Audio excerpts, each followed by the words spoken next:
Sharma classes में आपका एक बार फिर से स्वागत है। देखिए आज हम लोग एक नया पाठ प्रारंभ कर रहे हैं। देखिए ये पाठ जो है वो वेस्ट बंगाल बोर्ड के पाठ संख्या 14 है, जिसका नाम क्या है, साझा व्यापार। साझा व्यापार जिसको इंग्लिश में क्या कहते हैं, पार्टनरशिप बिजनेस। देखिए ये जो पाठ है ये रोजमर्रा की जिंदगी में इस्तेमाल होने वाला एक पाठ है, जिसको पढ़ना बहुत जरूरी है। देखिए होता क्या है अमूमन कि हम लोग जो भी व्यापार करते हैं या जिसको इंग्लिश में कहते हैं, देखिए हम लोग साझा व्यापार से ज्यादा क्या है, पार्टनरशिप शब्द को समझते हैं कि पार्टनरशिप का मतलब होता क्या है। पार्टनरशिप मतलब या साझा व्यापार का मतलब होता क्या है, जब दो या दो से अधिक लोग एक साथ मिलकर कोई बिजनेस को प्रारंभ करते हैं। बिजनेस मतलब व्यापार को प्रारंभ करते हैं। तो देखिए जैसे मान लेते हैं हम हैं और यही कोई रवि साहब है, तो अगर मेरे पास कि पर्याप्त अगर धन नहीं है कोई बिजनेस प्रारंभ करने का, तो हम क्या करेंगे, हम और रवि दोनों मिलकर क्या करेंगे, ये रवि साहब भी क्या करेंगे, कुछ धन लगाएंगे और हम भी दोनों कुछ धन लगाएंगे, दोनों मिलकर क्या करेंगे, कोई बिजनेस प्रारंभ करेंगे। तो अब देखिए जब रवि साहब और हम दोनों मिलकर कोई बिजनेस प्रारंभ किए, तो बिजनेस में सिर्फ दो ही चीज होता है। बिजनेस मतलब व्यापार, व्यापार में दो ही चीज होता है, या तो उस व्यापार में क्या होगा, या तो लाभ होगा, नहीं, या तो दूसरी चीज क्या हो सकती है, हानि। ठीक है, तो बिजनेस में दो ही चीज होता है, या तो लाभ या तो हानि। नहीं, तो अब एक बात बताइए, जब हम और रवि साहब दोनों मिलकर कोई बिजनेस प्रारंभ किए, अगर लाभ भी होगा तो भी हम दोनों ही बांटेंगे और हानि भी होगा तो भी हम दोनों ही सहेंगे। कब, जब दो ही क्या हो, आदमी उस बिजनेस में शामिल हो। तो अब देखिए एक शब्द पे गौर कीजिएगा, जो जो व्यक्ति कोई बिजनेस में शामिल होते हैं उसको क्या बोलते हैं, साझेदार। समझे, इस पाठ में कुछ कुछ शब्द हैं जो आपको ध्यान में रखना चाहिए। जैसे पहला शब्द क्या है, साझेदार। किसको कहते हैं, यानी जो बिजनेस में हिस्सा लेते हैं उसको सभी को साझेदार कहते हैं। ठीक है, तो अब देखिए साझा व्यापार का मतलब क्या, कम से कम दो आदमी तो होने ही चाहिए, दो से अधिक भी हो सकता है। समझे, यानी अगर साझा व्यापार की कोई परिभाषा पूछे तो सिंपल भाषा में क्या कह सकते हैं कि जब दो या दो से अधिक व्यक्ति एक साथ मिलकर कोई व्यापार करते हो, सम्मिलित रूप से, मतलब एक साथ, तब उस व्यापार को क्या बोलते हैं, साझा व्यापार या पार्टनरशिप बिजनेस। ठीक है, आइए अब वापस इसी बात पे कि अगर उस बिजनेस में लाभ हुआ तो भी हम दोनों को मिलेगा और अगर हानि हुआ तो भी हम दोनों को सहना होगा, नहीं होगा। तो एक बात बताइए, प्रश्न ये उठता है कि हो सकता है ये कुछ धन लगाए, हम कुछ धन लगाए, नहीं, या एक तीसरा व्यक्ति भी है वो भी कुछ धन लगाया, तो लाभ जो मिलेगा या नुकसान जो होगा, किसको कितना मिलेगा, किसको कितना मिलेगा। क्या हम लोग अंदाज के बांट लें कि भैया तुम इतना रख लो, तुम इतना रख लो, तुम इतना रख लो, नहीं, ऐसा नहीं होता। हम एक बकायदा तरीका होता, हम लोग बकायदा हल करके निकालेंगे कि किसको कितना मिलेगा, रवि को कितना मिलेगा, हमको कितना मिलेगा, या कोई तीसरा आदमी है उसको कितना मिलेगा। बकायदा हल करके निकालना ही हम लोग इस पाठ में सीखेंगे। ठीक है, तो अब देखिए कुछ शब्द होते हैं, जल्दी जल्दी से हम लोग देख लेते हैं। ठीक है, साझा व्यापार में पहला एक शब्द सीखे ना कि साझेदार किसको कहते हैं या साझा व्यापार किसको कहते हैं। अगला एक शब्द क्या है, जल्दी से देख लेते हैं, मूलधन किसको कहते हैं। अगला शब्द क्या है, मूलधन, इसी को क्या बोलते हैं, पूंजी। ये सब शब्द देखिए बस बता इसलिए रहे ताकि जब हम बोले ये पाठ को पढ़े तो ये सब शब्द आए तो आप इससे अवगत हो। मूलधन किसको कहते हैं, बिजनेस में जो पैसा लगाया जाता है। हम जैसे 100 रुपया लगाए और रवि साहब फिर से कितना लगाए, 200 रुपया, तो ये 200 और मेरा 100, ये सब क्या कहलाएगा, मूलधन। यानी पूंजी किसको कहते हैं, व्यापार में लगा हुआ धन, व्यापार में लगा हुआ धन। ठीक है, अगला शब्द देखिए, साझेदार तो आप समझे। एक और शब्द आता है लाभांश, इसको भी समझे। लाभांश किसको कहते हैं, लाभांश, ये दो शब्दों से मिलकर बना है लाभांश। लाभ में अंश, यानी जो भी हम लोग को बिजनेस करके जो भी लाभ होगा, वो लाभ में किसको कितना मिलेगा, लाभ में किसको कितना मिलेगा, इसी को क्या बोलते हैं, लाभांश। यानी ये मूल रूप से क्या है, लाभ में हिस्सा, लाभ में हिस्सा। ठीक है, ठीक है। साझा व्यापार में या पार्टनरशिप बिजनेस में कोई भी लाभ हो या हानि हो, बाबू गौर से देखिए, तो वो बटेगा कैसे, उसका एक उदाहरण देख लेते हैं। मान लेते हैं एक बिजनेस में ए और बी दो आदमी बिजनेस में हिस्सा लिया। अगर बिजनेस में मान लेते हैं ये लगाए 10,000 रुपया और बी लगाए 20,000 रुपया, ठीक है।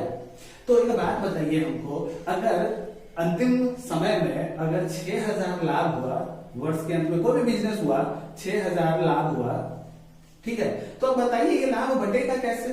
क्या हम लोग दोनों को 3,000 बांट दें, ए को भी 3,000 बांट दें और बी को भी 3,000 बांट दें? क्या ऐसा हो सकता है? अगर हम ऐसे बांटे तो एक बात बताइए, बिजनेस के अंत में क्या बी ये नहीं कहेगा कि मेरा पैसा तो ज्यादा लगा था, फिर हमको भी तो उतना ही पैसा मिला जितना ए को मिला, तो क्या इसको थोड़ा अंदर से खराब नहीं लगेगा? बिजनेस है, बिजनेस में जिस हिसाब से पैसा लगता है उसी हिसाब से उसको लाभ भी होना चाहिए था। इसीलिए हम बार बार कह रहे हैं क्या कि कोई भी बिजनेस पार्टनरशिप बिजनेस हो, उसमें लाभ का हिस्सा, लाभ हो या मान लेते हैं या हानि भी है, लाभ हो या हानि हो, दोनों में से कुछ भी हो, बटेगा कैसे?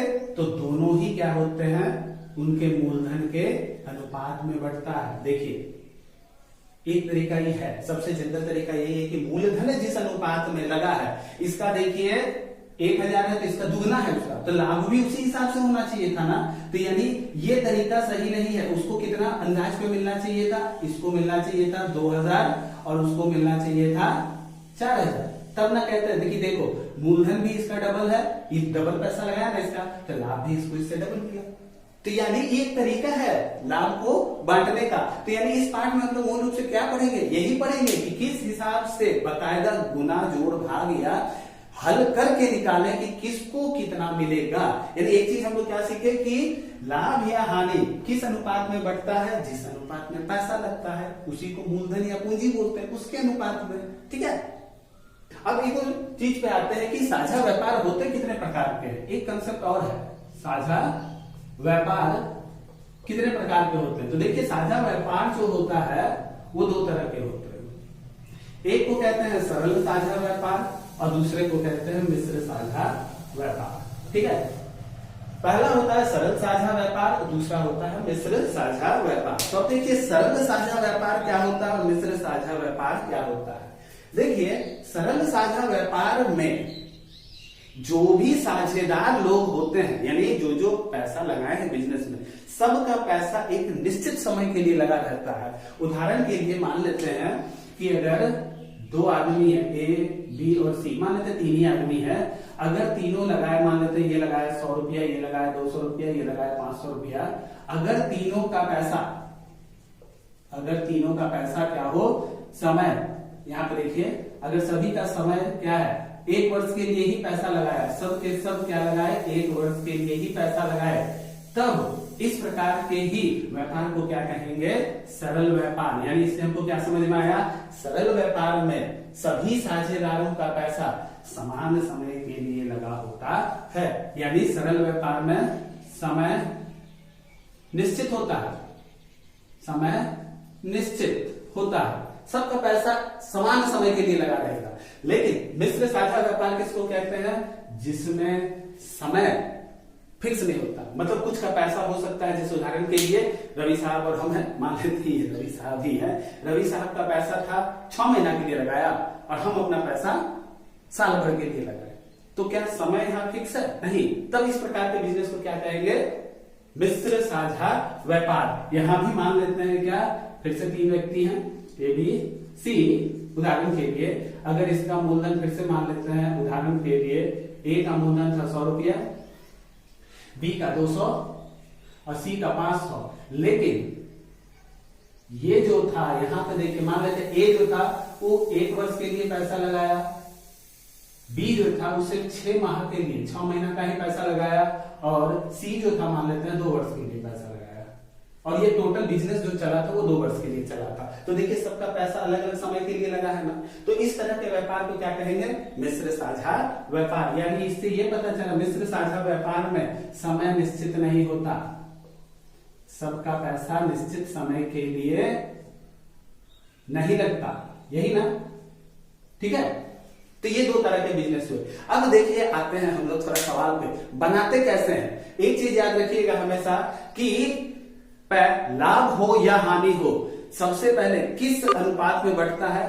तो जिसका जितना पैसा लगा होता है, जो ज्यादा पैसा लगाएगा उसको ज्यादा लाभ में हिस्सा मिलेगा, जो कम पैसा लगाया उसको लाभ में हिस्सा कम मिलेगा। समझे?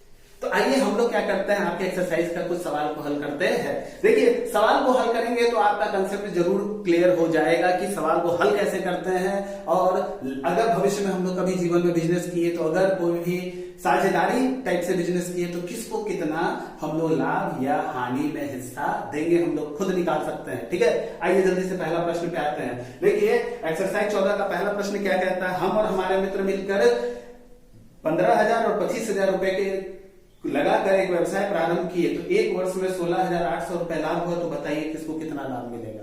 देखिए सबसे पहले बनाने का तरीका देखिएगा, लिखते कैसे हैं। सबसे पहले आप क्या लिखेंगे, इस बिजनेस में लाभ हुआ है तो कुल लाभ कितना हुआ। सबसे पहले आप क्या लिखे, लाभ। आपको देखिए लाभ हुआ है 16,800, इस बिजनेस में 16,800 रुपया लाभ हुआ, ये लिख लेंगे। ठीक है, अब देखिए इसमें कितने साझेदार हैं, 2 साझेदार हैं। हम पहला सवाल को एकदम बाकायदा धीरे धीरे सब चीज एक्सप्लेन करके आपको समझाएंगे ताकि आने वाले सवाल को आप अच्छे से और खुद से बना सके। सबसे पहले देखिए क्या है, साझेदार। 2 साझेदार है, कौन कौन से, हम और हमारे मित्र। अब देखिए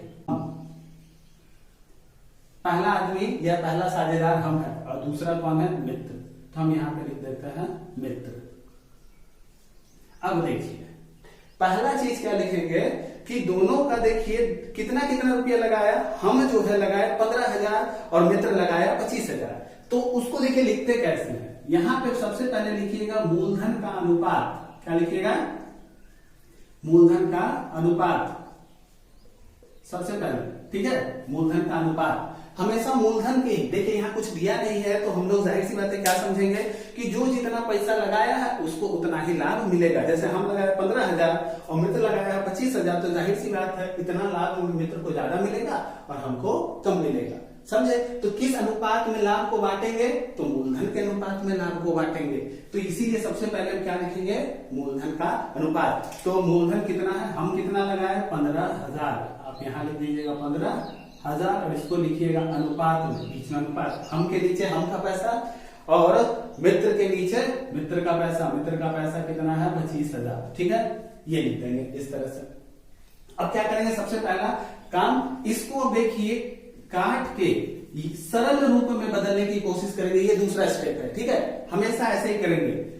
अगर मान लीजिए 2 से अधिक भी अगर साझेदार है तो तीसरे का यहां लिखेंगे अनुपात देके। ठीक है, अब देखिए दूसरा काम क्या करेंगे, पहला लिख लिया, दूसरा काम क्या करेंगे, जल्दी से इसको काट के सरल अनुपात में बदलेंगे। ठीक है, अब देखिए आपको एक चीज पता होगा, अनुपात में जो संख्या होती है उसको सामान्य रूप से एक ही संख्या से भाग और गुना हम कर सकते हैं। तो हम क्या करेंगे, दोनों तरफ एक ही संख्या से हम लोग क्या कर रहे हैं, भाग दे रहे हैं। गौर से देखिए, अगली बार से हम लोग सीधा जल्दी जल्दी से काट ही देंगे, लेकिन पहला सवाल है इसीलिए आपको अच्छे से धीरे धीरे हम बना रहे हैं। ठीक है, हम दोनों तरफ क्या किए, एक ही संख्या से भाग दे दिए। ठीक है, तो यहां देखिए 3 जीरो खत्म, 3 जीरो खत्म, 3 जीरो खत्म, 3 जीरो खत्म, तो और कितना आया 15:25। ठीक है, 15:25। अब देखिए ये अभी भी और सरल रूप में बदल सकता है। हम फिर से देखिए दोनों में 5 से भाग लगेगा, तो हम यहां भी क्या कर रहे हैं, इसको भी हम 5 से भाग दे रहे हैं, इसको भी 5 से भाग दे रहे हैं। तो इसको काटे तो 5 दिए 15, इसको काटे 5 × 25। तो गौर से देखिए आपको सरल अनुपात कितना आया, 3 अनुपात, यहां आया 5। इसको आप चाहे तो लिख दें, मूलधन का सरल अनुपात, मूलधन का सरल अनुपात, जल्दी से। तो ये क्या है, मेरा इतना मूलधन दिया हुआ था, उसको हम सरल रूप में जब बदले तो 3 अनुपात 5 आया। ठीक है, अब देखिए इसको आगे कैसे बनाएंगे। आगे एक शब्द आता है समानुपातिक भाग। समानुपातिक भाग वो क्या होता है, देखिए जल्दी से इतना कर लेंगे हमेशा, उसके बाद एक लाइन लिखेंगे जरूर, हम का समानुपातिक भाग। हम का, यहां हम शब्द दिया हुआ था इसीलिए हम लिखे हैं। ठीक है, कंफ्यूज नहीं होइएगा। हम का समानुपातिक, समानुपातिक भाग, समानुपातिक भाग। ठीक है, अब देखिए समानुपातिक भाग कैसे निकालते हैं। गौर कीजिए, इन दोनों संख्याओं को हमेशा जोड़ दीजिएगा। जो भी आपको सरल अनुपात में जितनी भी संख्या हो सकता है बाद में और भी कोई संख्या आ जाए, 6 आ जाए, तो इन सबको जोड़ दीजिएगा। ठीक है, इन सबको जोड़ के इसमें भी भाग दे दीजिएगा, इसमें भी भाग दे दीजिएगा। कहने का मतलब क्या है, हम का अनुपात कितना आया 3, तो उसका समानुपातिक भाग कितना होगा 3 में किससे भाग देंगे, 3 सबको जोड़ के, 3 जोड़ 5, यानी ये कितना आएगा 3/8। ठीक है, और उसी तरह से मित्र का भी निकालेंगे। मित्र का समानुपातिक भाग कितना होगा, मित्र का समानुपातिक भाग कितना होगा, तो इसका मूलधन का अनुपात में कितना था 5, भाग कितना से देंगे 3 जोड़ 5, यानी इसमें कितना होगा 5/8। इसका है 5 रुपया, इसका है तो 5, टोटल बिजनेस में कितना पैसा लगा 8 रुपया, यानी 8 रुपया टोटल पैसा रुपया लगा है बिजनेस में, तो 8 में से इसका कितना हिस्सा है 3, और 8 रुपये में से इसका कितना हिस्सा है 5। इसका मतलब वही कि हम का हिस्सा कितना है 8 में 3 रुपया, मित्र का कितना है 8 में 5 रुपया। तो इसी हम क्या बोले थे, इसी अनुपात में ना लाभ भी बटेगा या हानि भी बटेगी, कि जिस अनुपात में वो मूलधन लगाया है तो 8 में 3 रुपया उसको मिलेगा, तो कुल लाभ कितना है 16,800। इसमें कितना मिलेगा, 100 में निकालना रहता तो 100 से गुना करते, अभी इतना मैंने निकालना है कि इसमें इतना लाभ में, इस लाभ में इसको कितना मिलेगा, इसको कितना मिलेगा, तो इस संख्या को किससे गुना कर देंगे, बस जितना लाभ है हो गया। एक लाइन बस यहां और क्या लिखेंगे, हम का लाभांश, हम का लाभांश, या आप लाभांश की जगह क्या लिख सकते हैं, लाभ में हिस्सा। समझे, लाभांश अगर किसी को ना समझ में आया है तो आप जानते हैं लाभांश का मतलब क्या होता है, लाभ में हिस्सा, लाभ में हिस्सा। आप ये भी लिख सकते हैं, हम का लाभांश कितना हुआ, तो इस संख्या को 3/8 को ही क्या करेंगे हम लोग, किससे सीधा गुना कर देंगे जितना, यानी हमेशा समानुपातिक भाग निकालने के बाद जो भी आए उसको सीधा लाभ या हानि जो उससे डायरेक्ट गुना कर देंगे, कि हम किससे गुना कर देंगे 16,800 से। तो इसको काटेंगे तो देखिए कितना हो गया 8 दूनी 16, 8 एकम 8, 2100 रुपया। इन दोनों को गुना कर दीजिए, कितना आया 6300 रुपया निकल गया। हमको लाभ में कितना मिलेगा 6,300। उसी तरह से मित्र का लाभांश निकालिए, मित्र का लाभांश कितना होगा, इसका होगा 5/8 गुना 16,800, तुरंत काटिए 8 दूनी 16, 0 0 कट गया, 5 से गुना करेंगे कितना हो गया 0 0 5, 5 दूनी 10, उत्तर निकल गया। यही आपका क्या है, दोनों सही जवाब। कि अगर वर्ष के अंत में अगर लाभ टोटल 16,800 रुपया हुआ तो हमको यानी मुझे कितना मिलेगा 6,300 रुपया, और मित्र को मिलेगा कितना 10,500 रुपया। आइए हम लोग दूसरे सवाल पे आते हैं। दूसरा सवाल में देखिए क्या कहता है कि प्रिया, सुप्रिया और बुल्लू क्रमशः 15,000, 10,000 और 25,000 रुपए लगाकर एक छोटा मोटा दुकान खोला, लेकिन वर्ष के अंत में 3,000 रुपया नुकसान हो गया। तो बताइए कुल कितना रुपया नुकसान, किसको कितना रुपया नुकसान भरना होगा। देखिए यहाँ लाभ नहीं हुआ, इस बिजनेस में क्या हो गया नुकसान। तो आप सबसे पहले क्या लिखिएगा नुकसान। ठीक है, कि नुकसान उसको कितना का रुपए का हुआ है, जल्दी से जल्दी लिखे नुकसान, कुल रुपया का नुकसान हुआ है 3,000। अब देखिए ये 3,000 का जो नुकसान हुआ है ये भी क्या होगा मूलधन के अनुपात में ही बटेगा। क्योंकि देखिए एक बात समझिए कि अगर हम लाभ में हिस्सा ज्यादा ले रहे हैं, ठीक है, इसको कम ले रहे हैं, रवि साहब को कम दिए, लाभ में हिस्सा हम ज्यादा दिए, तो नुकसान भी बाबू तो उसी हिसाब से हमको झेलना होगा। नुकसान भी हमको ज्यादा होगा, इसको कम होगा, तो ये नुकसान भी क्या होगा मूलधन के अनुपात में ही बटेगा। तो जल्दी से आपको कैसे सिखाया था कि सबसे पहले तीनों का नाम लिखिए, जो भी साझेदार लोग हैं। पहला साझेदार यहाँ कौन है प्रियम, दूसरा साझेदार कौन है सुप्रिया, और तीसरा साझेदार कौन है बुल्लू। अच्छे अच्छे नाम है नहीं है जी, बुल्लू। Very good. चलिए सबसे पहले क्या लिखेंगे, तीनों के मूलधन का अनुपात। तुरंत लिखिए मूलधन का अनुपात, मूलधन का अनुपात, जल्दी से मूलधन का ये अनुपात लिखते हैं। अगर ना समझ में आए तो देखिए गौर से, अनुपात, मूलधन का अनुपात, तीनों का रकम लिख दीजिए। इसका 15,000 अनुपात में हमेशा लिखिएगा। सुप्रिया का कितना था 10,000, और बुल्लू भाई साहब का कितना था 25,000। बुल्लू भाई साहब बहुत अमीर लग रहा है, और पैसा लगा रहे हैं, नुकसान भी इनको इतना ही ज्यादा होगा।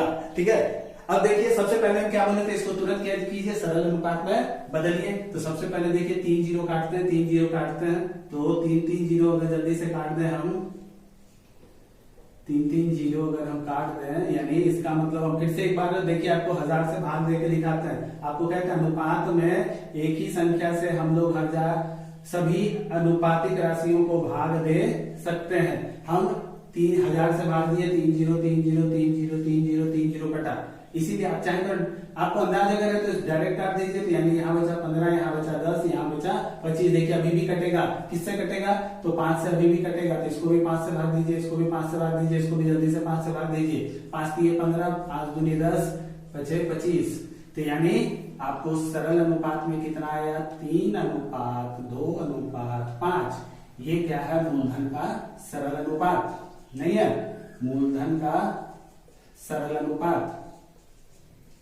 अब देखिए हम आपको क्या सिखाए थे कि इसके बाद क्या लिखते हैं, इसके बाद क्या लिखते हैं हम लोग, जल्दी से याद कीजिए, समानुपातिक भाग। एक एक करके तीनों का हम लोग समानुपातिक भाग लिख लेंगे। सबसे पहले किसका लिखते हैं, प्रियम का।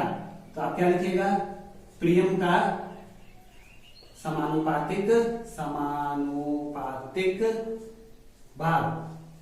समानुपातिक भाग कैसे लिखना सिखाए थे कि तीनों को क्या कर दीजिएगा, जोड़ के इसमें भाग दे दीजिएगा। तो बाबू तीनों को जोड़ के कितना आएगा, 3 2 5 5 10 नहीं आएगा, 3 3 2 5 5 10, यानी 10 से इसको क्या करेंगे, सब में भाग दे देंगे। तो प्रियम का लिख रहे हैं, प्रियम का अनुपात में कितना अंक था, 3, तो 3 को किससे भाग दे देंगे, 10 से। उसी तरह से अगला कौन है, सुप्रिया। तो जल्दी से सुप्रिया का लिखते हैं। सुप्रिया का समानुपातिक भाग कितना होगा, 2/10, जल्दी से। और तीसरा बुल्लू भाई साहब थे, बुल्लू भाई साहब। तो बुल्लू भाई साहब का समानुपातिक भाग कितना होगा, जल्दी से देखते हैं। यहाँ पे कितना था बुल्लू भाई साहब का, बुल्लू का था 5/ किससे भाग दे देंगे, 10 से। तो देखिए सबका हम लोग क्या निकालिए, समानुपातिक भाग निकालिए। अब आपको क्या सिखाए थे, सीधा क्या लिखेंगे कि लाभ या हानि में हिस्सा। पहले समानुपातिक भाग लिख लीजिए। अब इसके बाद तुरंत पहला क्या लिखेंगे, प्रियम का नुकसान में, प्रियम का नुकसान में हिस्सा। तुरंत नुकसान में हिस्सा कितना होगा, यहाँ प्रियम का 10 में कितना रुपया लगा हुआ है, 3 रुपया।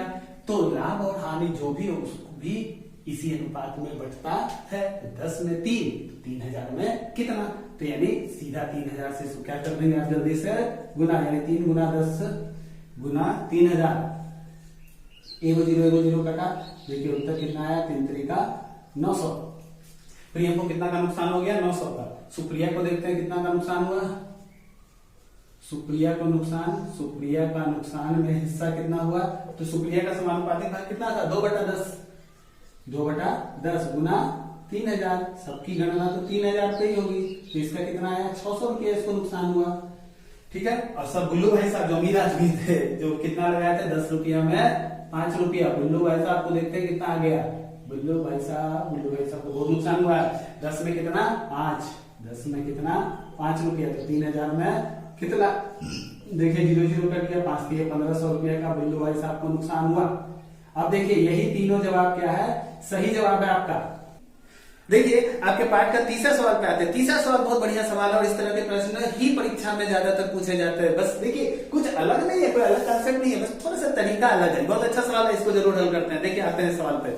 शोभा और मसूद दोनों मिलकर 2.5 लाख रुपए में गाड़ी खरीद कर लाए और 2,62,500 रुपये में बेच दी। ठीक है। खरीदते समय शोभा ने मसूद का 1.5 गुना पैसा लगाया, तो लाभ हमें बताइए किसको कितना मिलेगा। गौर कीजिए, यहाँ डायरेक्ट लाभ नहीं दिया। एक बात बताइए, हम तो आपको यही ना सिखा रहे हैं इस पाठ में कि लाभ और हानि को कैसे बांटेंगे सभी साझेदारों में। तो यहाँ पे देखिए लाभ तो दिया ही नहीं, 2 चीज लेकिन दिया है जिससे हम लोग लाभ निकाल लेंगे। पहला, गाड़ी खरीद कर कितना में लाया गया और गाड़ी को बेचा कितने में। गाड़ी का विक्रय मूल्य कितना है, गाड़ी का विक्रय मूल्य जल्दी से लिखते हैं। गाड़ी का विक्रय मूल्य गाड़ी का विक्रय मूल्य देखिए दिया हुआ था 2,62,500, इतना था, नहीं था। अब देखिए तो और गाड़ी का क्रय मूल्य कितना था, गाड़ी का क्रय मूल्य खरीदा कितना में गया था? खरीदा गया था 2.5 लाख में। अब देखिए बताइए तो वो दोनों जो भी साझेदार लोग थे वो लोग 2.5 लाख में गाड़ी खरीद के लाए और 2,62,000 में बेच दिए। तो हमें एक बात बताइए, लाभ हुआ कि हानि हुआ? जाहिर सी बात है लाभ हुआ है। कैसे? तो कम दाम में खरीद के लाए, ज्यादा दाम में बेच दिए, तो लाभ हुआ। तो लाभ कितने का हुआ है? दोनों को घटा देंगे तो हमको देखिए पता चल जाएगा। यानी कुल लाभ जो हुआ है वो कितने का हुआ है? 12,500। अब देखिए बोला गया था प्रश्न को अंतिम में पढ़िए, लाभ में किसको कितना मिलेगा? तो कौन सा हिस्सा बटेगा? ये बटेगा नहीं, ये तो बेचने वाला दाम है। ये बटेगा नहीं, ये तो खरीदने वाला दाम है। ये ना बटेगा, लाभ ना बटेगा। यहाँ पे लाभ हुआ तो लाभ ही बटेगा। ठीक है, तो अब अगले हिस्से पे आता है जल्दी से। कौन से दो साझेदार है? शोभा और मसूद। जल्दी से लिख लेते हैं, शोभा और मसूद। शोभा और मसूद ये दो ही आदमी थे, दो ही साझेदार हैं। ठीक है, अब देखिए मूलधन का अनुपात लिखेंगे जल्दी से हम लोग। तो मूलधन का अनुपात। अब आपको प्रश्न समझ में ही नहीं आ रहा होगा इस प्रश्न की कैसे लिखेंगे हम मूलधन का अनुपात? कहाँ दिया हुआ है सर मूलधन कौन कितना लगाया? नहीं दिया गया, हम भी मानते हैं, हम कब कह दिया गया है। लेकिन एक चीज गौर से कीजिए, दिया गया है, कहा गया था कि शोभा ने मसूद का 1.5 गुना पैसा लगाया। शोभा ने मसूद का 1.5 गुना पैसा लगाया। तो बचपन से मानते आ रहे हैं, मान लेते हैं हम लोग कि मसूद लगाया X रुपया, तो शोभा लगाई होगी उसका 1.5 गुना, यानी 1.5x लगाई होगी। ये काम तुम लोग बचपन से करते आ रहे हैं, जो नहीं है वही X है। तो एक काम करते हैं, हम लोग मान लेते हैं नहीं कि मसूद का मूलधन कितना है? X है। ठीक है, या X रुपया है। ठीक है, तो शोभा का कितना होगा? शोभा का मूलधन कितना होगा? इसी का 1.5 गुना नहीं होगा? तो इसका 1.5 गुना, एक बात बताइए, 1.5 गुना को हम कैसे लिख सकते हैं? इसको 1.5 बोलते हैं। इसका पूर्णांक तो ये 2 एकम 2 और 1 3, यानी इसी को क्या कहते हैं? 3/2। तो इसको किससे गुना कर देंगे? 3/2 से। 3/2x नहीं हो जाएगा, क्योंकि इसी को 1.5 बोलते हैं बाबू, 3/2 को ही 1.5 बोलते हैं, इसीलिए इसको किससे गुना कर दिया? 3/2 से हम लोग कर दिए। ठीक है, इसको यहां मिटा देते हैं, तो ये दोनों हो गया। तो यही दोनों लिख देते हैं। शोभा का कितना? 3/2x अनुपात, और मसूद का कितना? x। अब इसको सरल अनुपात में बदलेंगे। सरल अनुपात में बोलने में क्या बोले थे कि दोनों को एक ही संख्या से गुना और भाग हम लोग कर सकते हैं। तो एक काम करते हैं, इसको दोनों तरफ x से भाग दे देते हैं जल्दी से। 3x, इसको भी x से भाग दे दिए, इसको भी x से भाग दे दिए। ठीक है, देखिए x खत्म हो गया। यहाँ कितना बचा? 3/2 अनुपात 1। यहाँ कुछ नहीं बचा, 1 बचा, क्योंकि कटने के बाद 1 ही बचता है। नहीं, अब बताइए क्या ये सरल अनुपात है? नहीं, अभी भी ये सरल अनुपात नहीं है। सरल अनुपात मतलब सिर्फ एगो यहाँ संख्या होगा, यहाँ एगो संख्या होगा, बटा वाला कुछ नहीं होगा। इसीलिए इस तरह से भी अगर आए ना तो इसको ऐसे नहीं रहने दीजिएगा। देखिए कैसे इसको हल करते हैं। हम क्या बोले थे? भाग यहाँ एक संख्या से किए ना, तो यहाँ दोनों तरफ एक ही संख्या से गुना कर देते हैं। कौन सी संख्या से? जो हार में देखी होगी। हम एक काम करते हैं, इसको भी 2 से गुना कर देते हैं, इसको भी 2 से गुना कर देते हैं। तो देखिए ये 2 खत्म, तो यहाँ सिर्फ क्या बचा? 3, और यहाँ कितना बचा? 2। ये क्या है? आपका सरल अनुपात, यानी मूलधन का सरल अनुपात। मूलधन का सरल अनुपात। ठीक है, जल्दी से लिख लेते हैं। मूलधन का सरल अनुपात कितना है? साफ से लिखते हैं, 3/2। समझ गए? अब क्या लिखेंगे? समानुपातिक भाग। जल्दी से लिखते हैं, शोभा का समानुपातिक भाग। शोभा का समानुपातिक भाग कितना होगा? कैसे लिखते हैं समानुपातिक भाग? तो शोभा का कितना है? 3। तो हम क्या बोले थे? ये दोनों को बस जोड़ के भाग दे दीजिएगा, 3 2 5। अगला मसूद का लिखेंगे जल्दी से। मसूद का समानुपातिक भाग कितना होगा? तो इसको 2 में 5 से भाग दे देंगे। नहीं होगा? इससे क्या पता चलता है कि शोभा अगर बिजनेस में 5 रुपया लगा था, 3 ई लगाई, 2 ई लगाई, टोटल 5 लगाया। तो 5 में शोभा कितना लगाई? 3। मसूद कितना लगाया? 5 में 2। तो 5 में अगर 3 रुपया लगाए तो लाभ हमें भी उतना ही मिलेगा। कितना में कितना? कैसे निकालेंगे? जल्दी से लास्ट लाइन डायरेक्ट लिखेंगे। क्या? शोभा का लाभांश या शोभा का आपको कहते हैं ना लाभांश भी लिख सकते हैं, लाभांश मतलब लाभ में हिस्सा, आप यहाँ लाभ में हिस्सा भी लिख सकते हैं। कितना डायरेक्ट 3/5 गुना 12,500, ठीक है 12,500 था ना, 3/5 गुना कीजिए, 5 दूनी 10, 5 25 काट दिए, कितना आया गुना करके 2500 को 7,500। एक उत्तर ये हो गया आपका। बहुत देखिए यानी शोभा को कितना मिलेगा 7,500। तो उसी हिसाब से हम लोग अगला आदमी कौन है, मसूद है, मसूद को देखते हैं। मसूद भाई साहब कितना लाभ कमाए, मसूद का लाभांश कितना होगा 2/5। देखिए यहाँ पे 2/5 था, इसको किससे गुना कर दिए 12,500 से, तुरंत काटिए 5 दूनी 10, 5 25, कितना आया उत्तर 5,000। सही जवाब यही दोनों है कि शोभा को मिलेगा 7,500 और मसूद को मिलेगा 5,000। तो आपको क्या करें, आगे के प्रश्नों को हल करने की कोशिश करें। 4 नंबर प्रश्न भी देखिए आसान ही है, आप बनाने की जरूर कोशिश करें, ठीक है। और नहीं बनेगा तो आप तो जानते ही मेरा व्हाट्सएप नंबर नीचे लिखा हुआ है, आप उस पर कमेंट करें, ठीक है, हम आपको उत्तर जरूर भेज देंगे। वैसे अगर आपको आज का वीडियो पसंद आया तो आप क्या करें, आप जानते हैं आपको क्या करना है, हमारे वीडियोस को लाइक करें, हमारे वीडियोस को शेयर करें, हमारे चैनल को सब्सक्राइब करें और सब्सक्राइब के बगल में जो घंटी का बटन है उसे दबाकर ऑल पे कर दें, ताकि हमारे वीडियोस के लेटेस्ट नोटिफिकेशन आपको सबसे पहले प्राप्त हो, ठीक है। तो मिलते हैं बच्चों अगले वीडियोस में, तब तक आप लोग को पता है आप लोग को क्या करना है, आप लोग पढ़ते रहिए, खेलते रहिए, कूदते रहिए, और जो सबसे जरूरी काम है वो है क्या, घर में रहिए, ताकि हम लोग सब कोरोना से बचे रह सके। Thank you.